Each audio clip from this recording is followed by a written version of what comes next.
Hello, Western New York.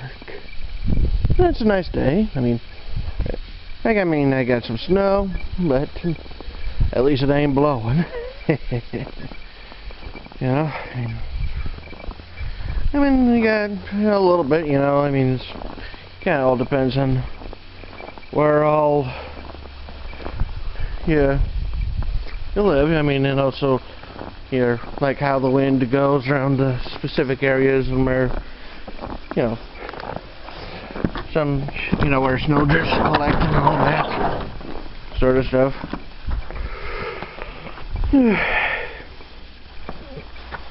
And of course, this is my dirt. I just like showing it off, I guess.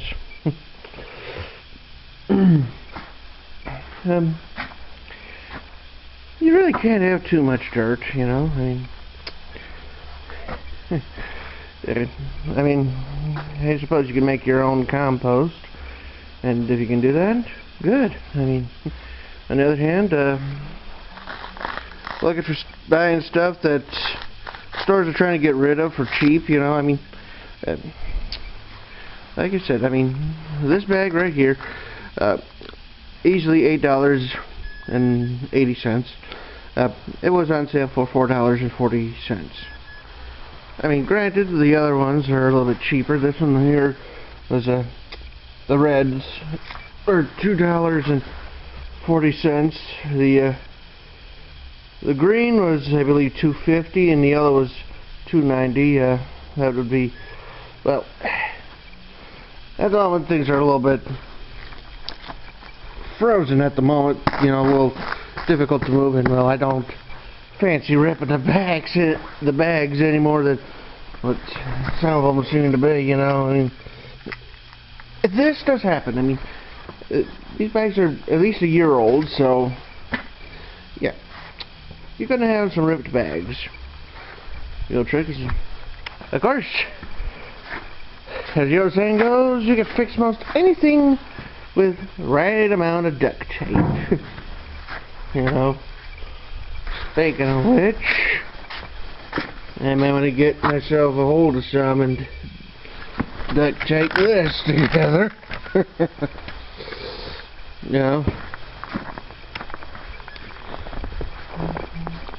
But like I said, if you want yourself some dirt, if you know a farmer, that'll help. If you got a buddy or two at the local zoo, that'll help. Or a guy who works at the circus, because or if you know a farmer, because basically you can collect the manure from the various animals, and let them age a little bit. Throw in bedding, garden waste, grass clippings, leaves, so certain other kitchen scraps, and maybe some horse bedding, horse pellets, wood shavings and all that sort of stuff. You want like a mixture of browns and greens. You don't need an exact ratio, but say hello to Paris. But that all helps you with having yourself some compost. And right over there's Allie. And well, that'll help you out with your plants, because compost is food for them. Well, it seems to be my one plant's buried under by the stick. What's going to happen? I hope that thing gets bigger. And of course, I got these plants here. These blueberries right in here. I do not know if I will get a big crop. I am not expecting a big crop.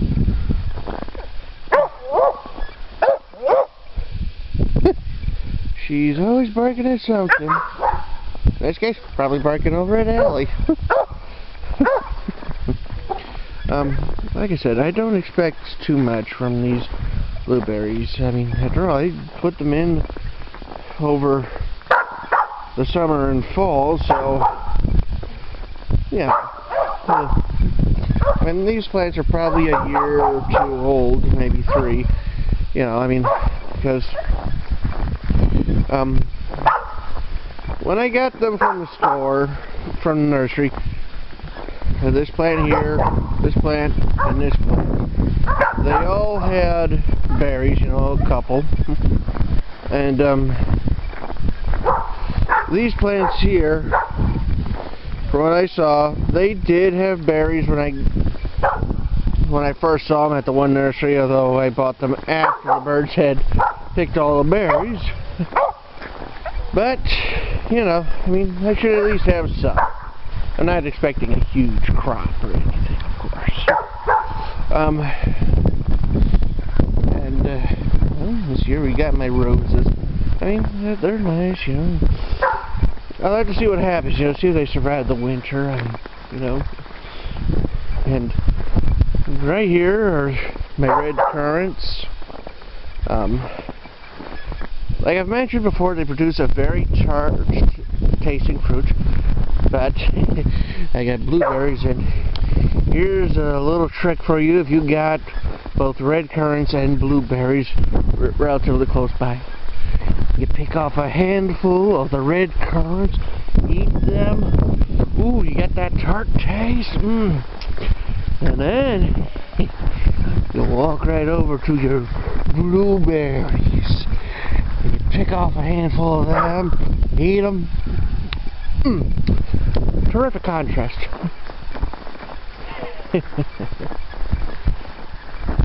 And of course, here's the wild rose. I plan on putting more roses in throughout this whole area. Also plan to put roses alongside my aunt's trailer. You know. And here's the grapes. You know, I mean, like I've said, I plan to wrap the vines around these planks. I mean, you know, create a bit of a Mediterranean effect. Don't know how well that'll work, of course, but you know, we'll see what happens. And well, these are my gooseberries. I hope to get a few more. Same thing with the red currants. You know, I want different varieties. You know, as the saying goes, variety is the spice of life. You know, and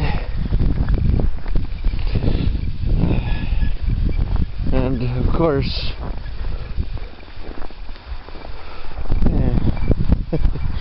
and of course over in here I got a few more roses, you know, dwarf varieties. Like I said, either I put in hardy / Arctic kiwi, or I put in more grapes at these posts. Might be grapes, you know, I mean, kiwi, Arctic and hardy kiwi can be a little bit hard to find. But we'll see what happens. And of course I got my red raspberries, as well as my blackberries right here. Nice. Oh, okay, I didn't break it. You know, right here's, you know, sometimes they kind of get all intertwined, you know. And we'll see if that's okay, I guess. If you got a broken branch, you got to cut it off. It's that simple. At least up to the break, anyways.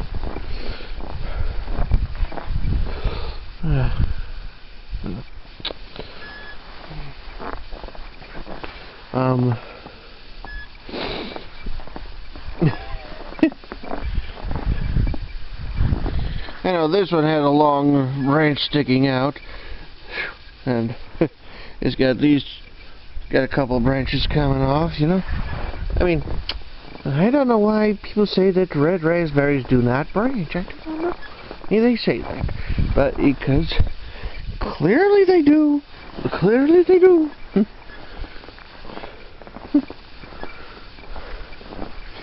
Maybe not as dramatic as a black raspberry or a blackberry, but they do branch. And of course, here's the yellows right in here of this patch, and here's a wild rose. Yeah. got some ice on it, but that should be fine. After all, it's not like I really care about that wild rose. I mean, I might just keep it around for pollination purposes, but yeah, I don't really care about it too much. And of course,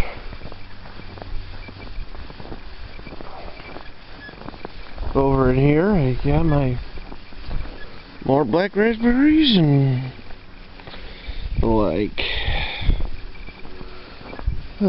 well, the sun's reflecting a little bit of the screen and whatnot.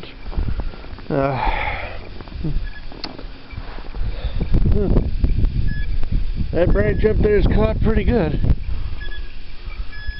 Pretty good. I mean, we've had some wind the last couple of nights, and it has yet to fall.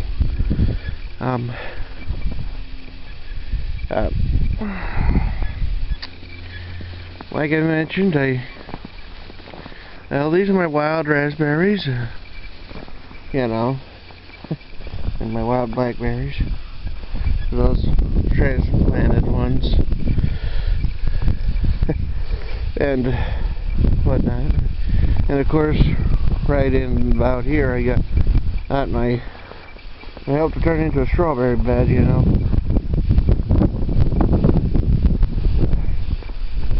That's gonna make it a little difficult for me to figure out which is which, but you know, I got plenty of black raspberries, hopefully. And of course, like I've shown you time and time again, the rest of my stuff, you know, I mean, I hope to get more varieties of blackberries and raspberries and whatnot over this coming year.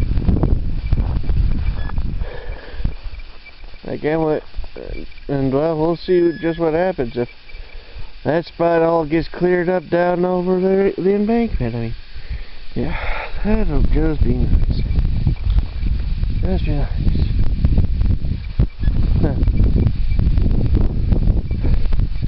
Well, might have to wait until I decided to show you the hedgerow where I've gotten some of my wilds, but you know, until you know, good things spring.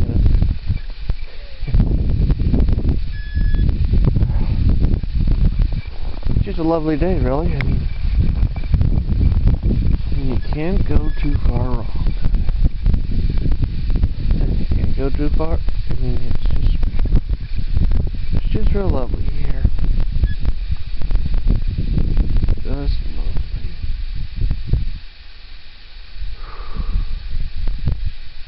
Just beautiful. I mean,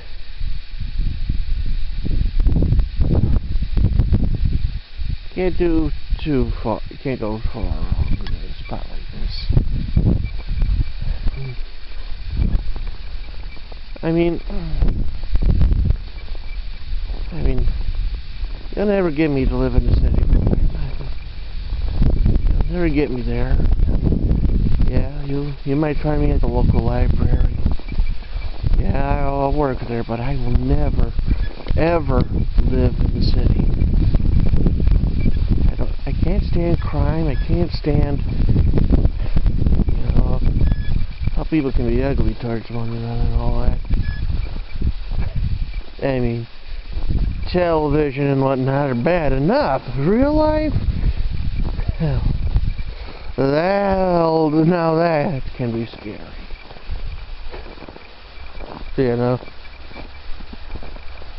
TV monsters are nothing compared to real ones. You know? Nothing.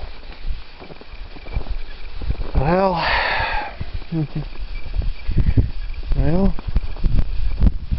like I was saying, I mean, it's just beautiful out here. At the moment, I don't want to know what Paris is eating. I don't you do either. It's just beautiful out here. It's just beautiful. Real beauty right here. Oh.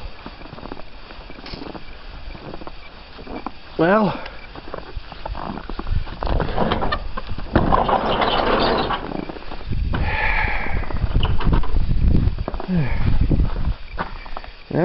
this is Western New York.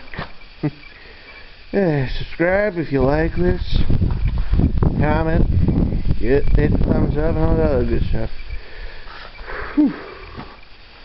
And I hope your gardening future looks good for you.